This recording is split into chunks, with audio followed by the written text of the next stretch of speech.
Meus amados e queridos irmãos, a paz do Senhor Jesus, aqui é o seu amigo pastor Júnior Veríssimo.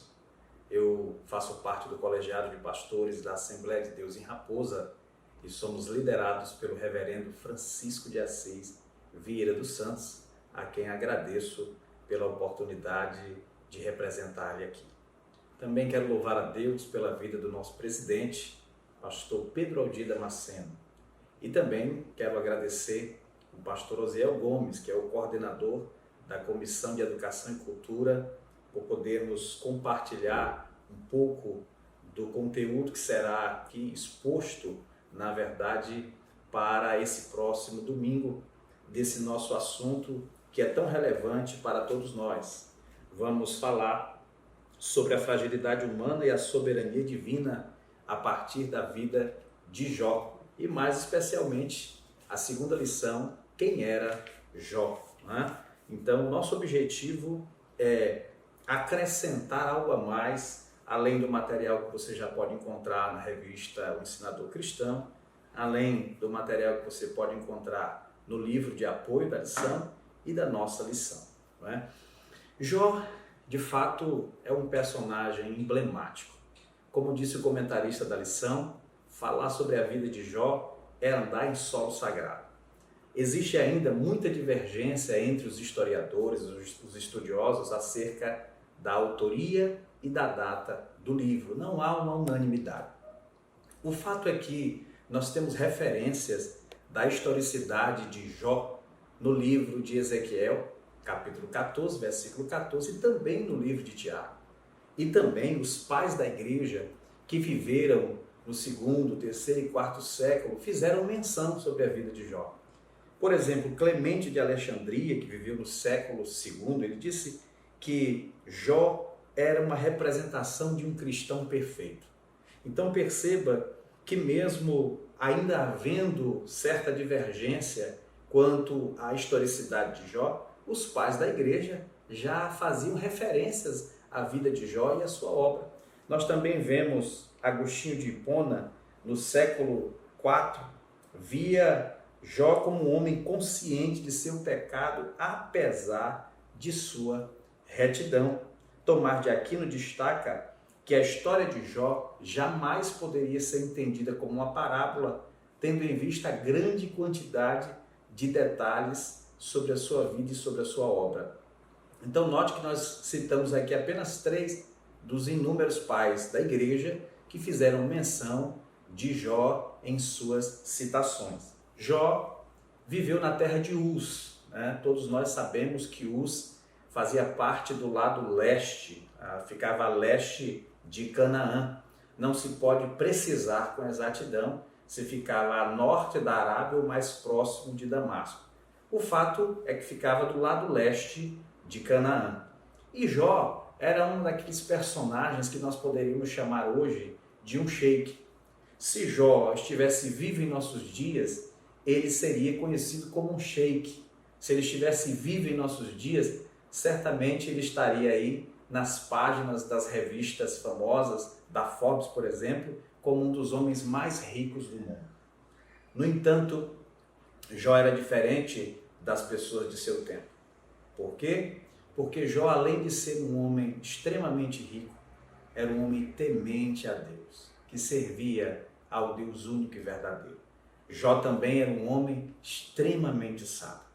Um de seus companheiros, quando faz citação dele, diz que ele por diversas vezes aconselhava aos outros acerca do que era necessário ser feito. E assim abençoava a vida daqueles que o ouviam. Jó era esta pessoa respeitada, importante entre o seu povo e muito respeitada. A Bíblia diz que ele tinha 10 filhos, 7 homens e 3 mulheres. E era um costume da cultura da época que os filhos dos ricos, das pessoas importantes, dos líderes, pudessem ter também, mesmo sendo solteiros, pudessem ter as suas próprias casas. A Bíblia vai dizer que eles faziam festividades, né, no tempo de cada um e convidavam suas irmãs para participar dessas festividades. E Jó era um homem tão íntegro que tinha sempre a preocupação de fazer o que era necessário para que sua família andasse no caminho do Senhor. Mas nós vamos entrar agora no cerne da nossa lição. O cerne da nossa lição vai falar mais especialmente de 3 tópicos. Primeiro, o caráter. Depois, nós falaremos sobre o homem sábio e próspero, a prosperidade de Jó. E por último, falaremos de Jó como um homem de profunda piedade pessoal.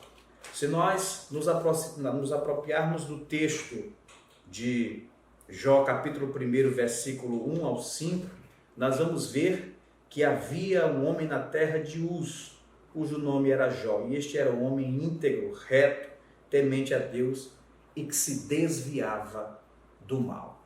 Note que neste primeiro versículo nós já vemos o escritor sagrado citar características do caráter de Jó. Ele era íntegro. O que é um homem íntegro?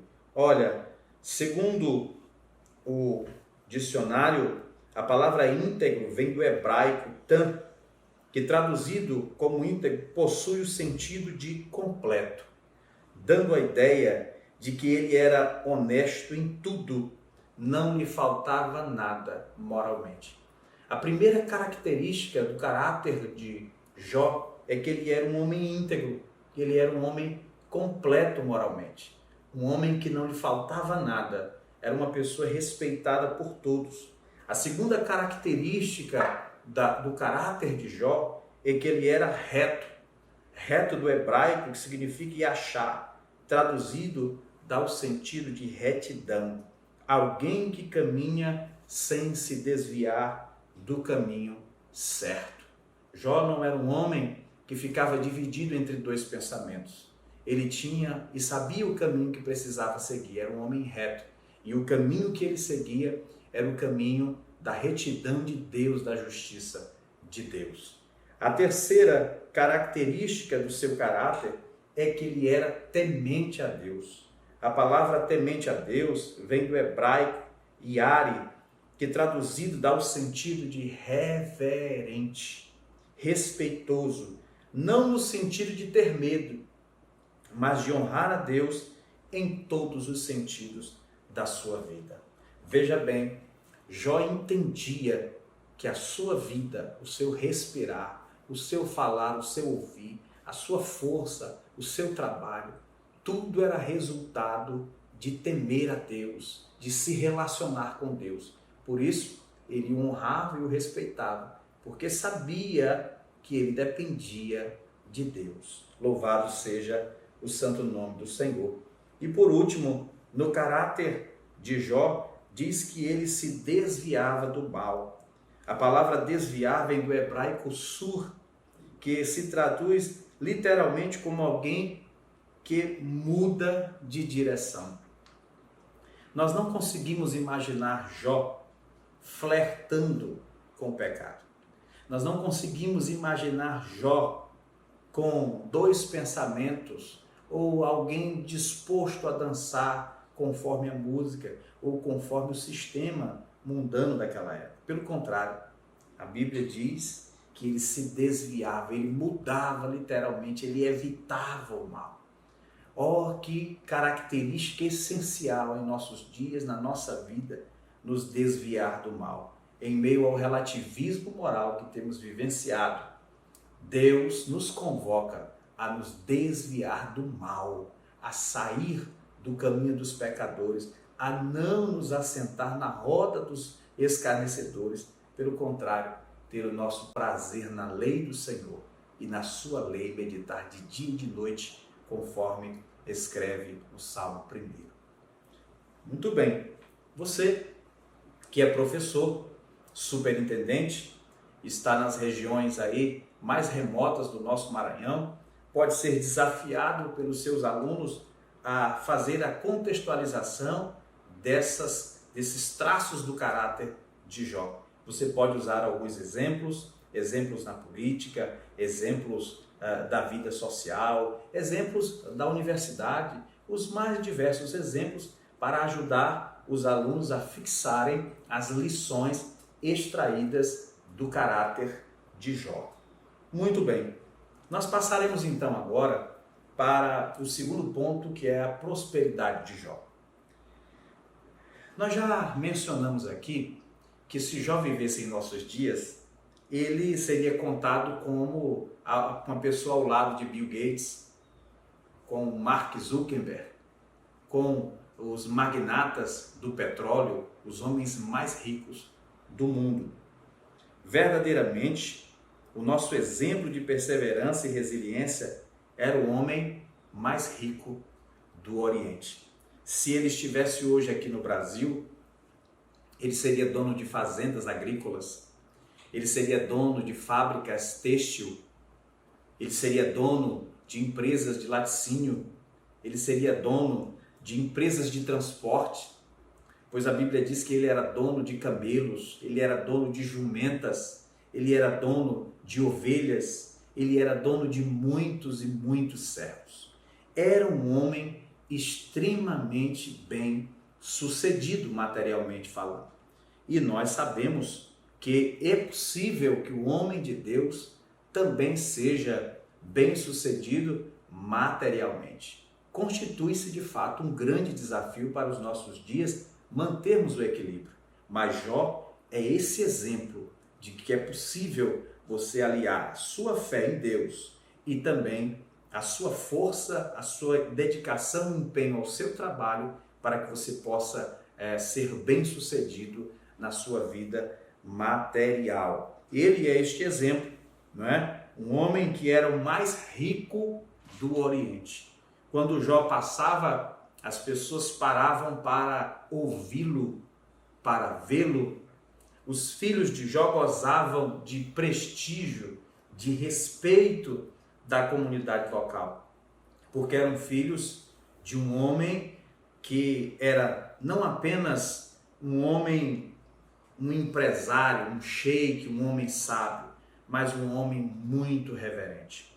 Não há nenhum indício, mesmo quando vemos os filhos de Jó se reunirem para festejar, e as festas eram regadas à bebida, ao vinho, à carne, à comida, o churrasco. Não é? Nós não encontramos citação alguma no texto de que eles estavam pecando.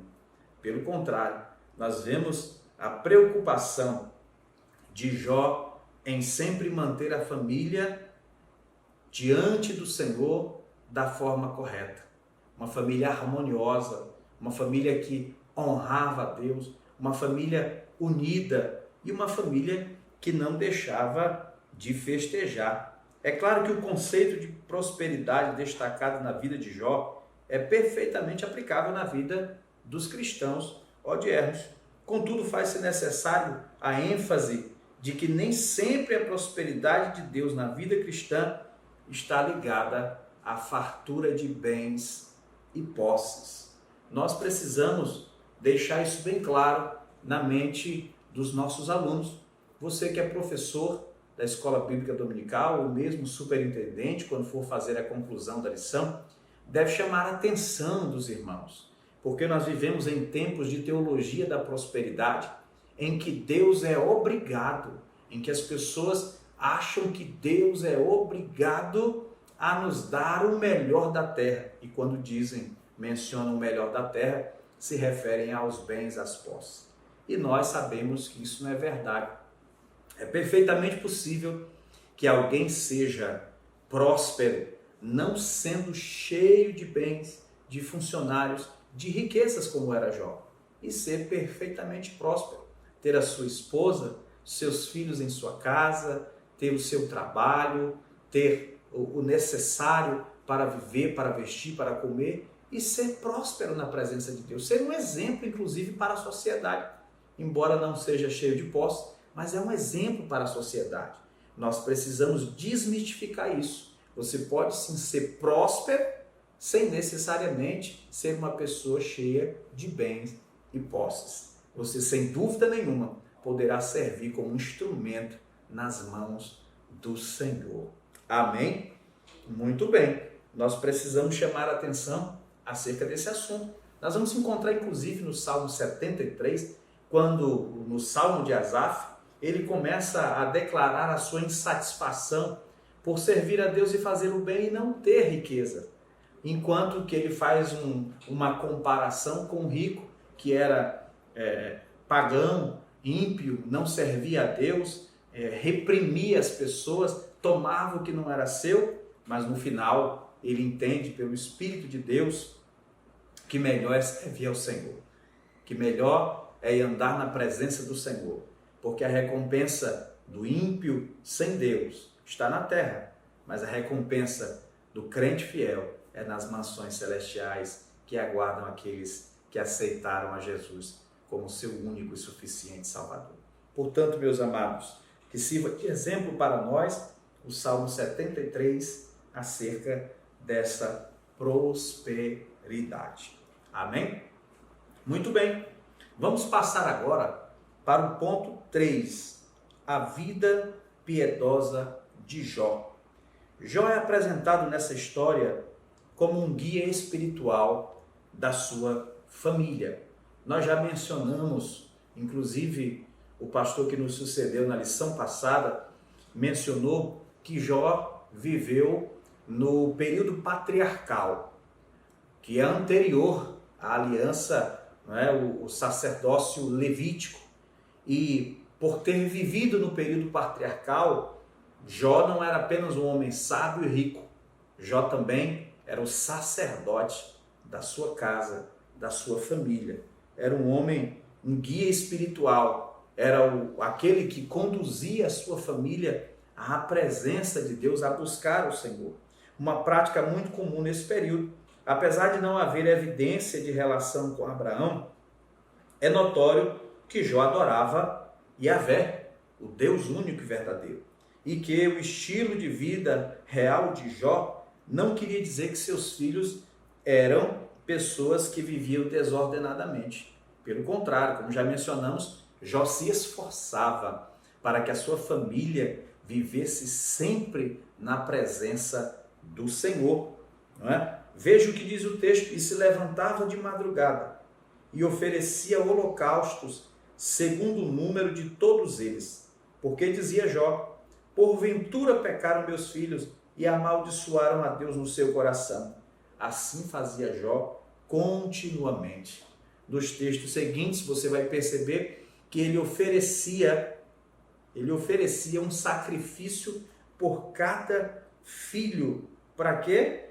Porque ele entendia, como homem de Deus, que cada vida preciosa para Deus precisava se pagar um sacrifício, um sacrifício para que Deus pudesse os pecados fossem expiados e Deus pudesse perdoá-los.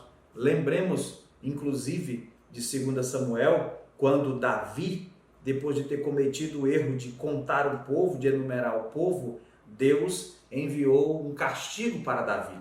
E Davi correu e foi então apresentar um sacrifício. E quando chegou para comprar a eira, ele disse que precisava da eira para apresentar o sacrifício. O dono da eira disse: não precisa pagar, pode tomar e pode, inclusive aqui estão os animais para fazer o sacrifício.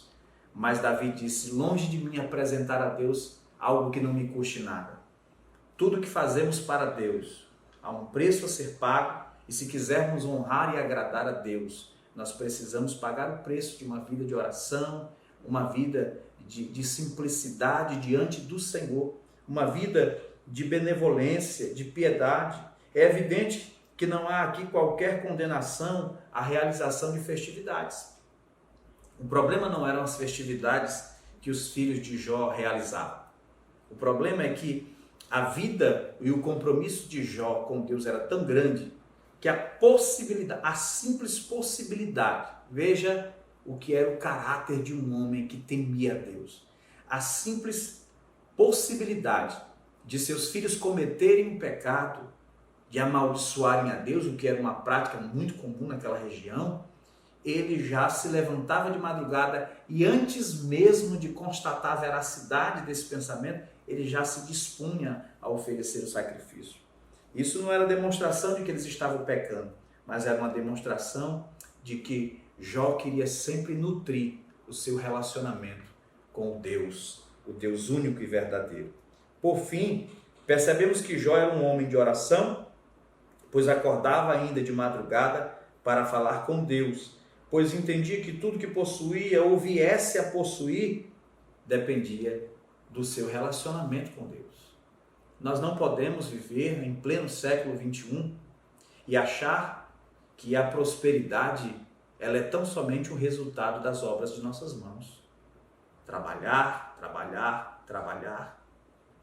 Nós precisamos compreender, deixar isso muito claro. Você que é professor, superintendente, deixe claro isso na sua sala. Que a prosperidade, Deus tem prazer na prosperidade de seus servos. Mas a prosperidade para o homem e para a mulher de Deus depende do seu relacionamento com Deus.